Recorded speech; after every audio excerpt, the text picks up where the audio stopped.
part one of Daisy Miller, an unseen, unnamed first-person narrator gives the reader a tour of Vevey, Switzerland, a popular summer vacation spot for wealthy Americans in the 1870s. The Trois Couronnes, where the first scenes of Daisy Miller take place, is a luxurious and well-known hotel. Frederick Winterbourne, a 27-year-old American expatriate living in Geneva, is there to visit his aunt, Mrs. Costello. Finding her indisposed with a headache, he dines in the hotel's garden, where he meets a 9-year-old American boy, Randolph Miller. Randolph tells Winterbourne bluntly that he hates Europe and finds America superior to it in every way. He introduces Winterbourne to his older sister, Daisy. Daisy Miller is a beautiful young woman. She talks only to Randolph until Winterbourne mentions that he and Randolph know each other. Even then, she's cool toward Winterbourne, who continues trying to gain her attention. He wonders if she's a dangerous flirt, but decides against it. Soon he wins her over, and they chat amicably. Daisy, whose real name is Annie, intends to spend the winter in Rome along with her mother and brother. Her father is at home in Schenectady, New York, where he runs a big business. Daisy likes Europe, but she's disappointed in the lack of society. She tells him how popular she is in New York City, particularly with men. Poor Winterbourne doesn't quite know how to respond to Daisy's candour. The story may be called Daisy Miller, but the young woman in question isn't the protagonist or main character of James's tale. That distinction goes to Winterbourne, with whom the story begins and ends, and whose point of view the narrator relates. Everything the reader knows about Daisy comes strictly from Winterbourne's perspective or from what he hears about her from others. She exists primarily to be the object of his desire and to inspire his internal struggle about social customs and propriety, which is the story's major conflict. It is considered improper in Europe for unmarried women to go out with unmarried men without a chaperone. But Daisy Miller agrees to visit the nearby Chillon Castle alone with Winterbourne, who finds this both shocking and exciting. Eugenio, the Miller's hired travel companion, appears. He seems sceptical of Daisy's hasty arrangements to see the castle with Winterbourne. So Winterbourne vows to introduce her to someone who'll vouch for him, his aunt, Mrs. Costello. His aunt, however, wants nothing to do with Daisy or her family. She does not consider the Millers to be socially respectable. Even Winterbourne's protestations about Daisy's beauty just won't sway her. Part of the problem is how familiar the Millers act with Eugenio, whom she feels they treat like a familiar friend, like a gentleman. This leads Winterbourne to decide that Daisy is rather wild. Although he's the protagonist of Daisy Miller, Winterbourne is not the hero. More often than not, he seems to be the villain. He looks down on Daisy, whom he considers uncultivated or uncultured. She's an amusement for him, and he reduces Daisy to one word: pretty. He can't decide whether her actions, which indicate she's a low woman, outweigh her appearance and manner, which make her seem like a nice girl. This is his ultimate conflict. The titular character of Daisy Miller is interpreted by almost all the other characters in the story in one of two different ways. She's either a complete innocent who knows not the havoc she wreaks, or she's a manipulative flirt who thrives on male attention and the subsequent scandal. Daisy seems aware of her actions and their effects.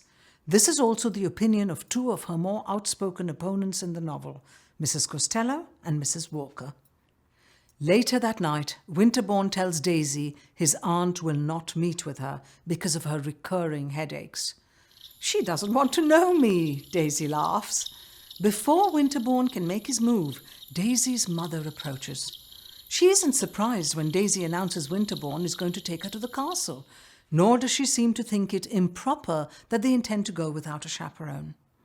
Eugenio arrives and tells her it's a bad idea, and then changes his mind when he learns that Winterbourne is to take her.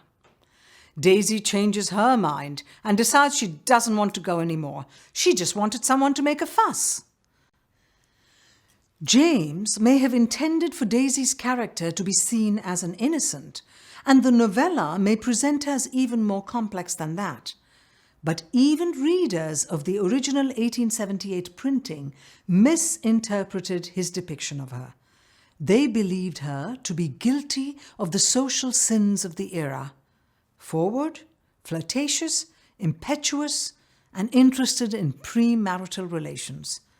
This is in part because of Winterbourne's uncertainty about her character, and in part because the reader sees Daisy's actions but is left to guess her motivations. Winterbourne was already devoted to an older woman in Geneva to whom he returned after Daisy's death. Why is this sort of behaviour okay for him but not for Daisy? He, like James's Victorian audience, holds women to a higher standard of conduct than is expected for men.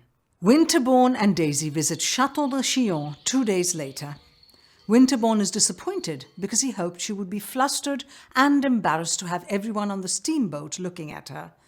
But Daisy is calm and pleasant as usual. She chatters happily throughout the tour of the castle, and afterwards asks him if he would like to accompany them to Rome as Randolph's tutor. Winterbourne says he would love to, but he has other commitments and plans to return to Geneva the next day. Daisy throws a fit and decides he must be hurrying home to a mysterious charmer. Winterbourne denies that there is another woman.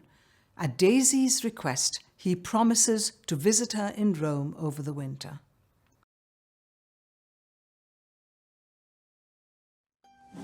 In part 2 of Daisy Miller, Winterbourne lands in Rome near the end of January. He knows that Daisy is flitting about the city with several men.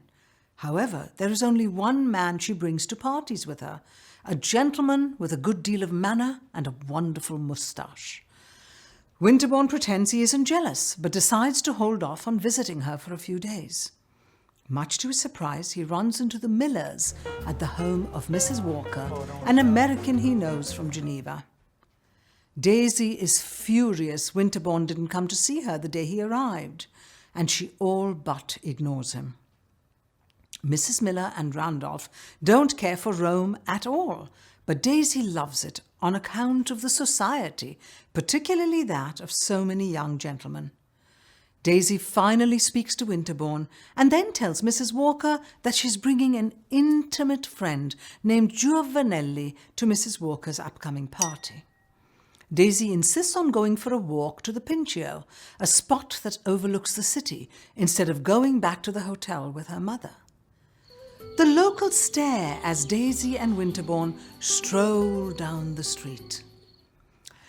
After spotting Giovanelli, Winterbourne vows, much to Daisy's displeasure, not to leave her side.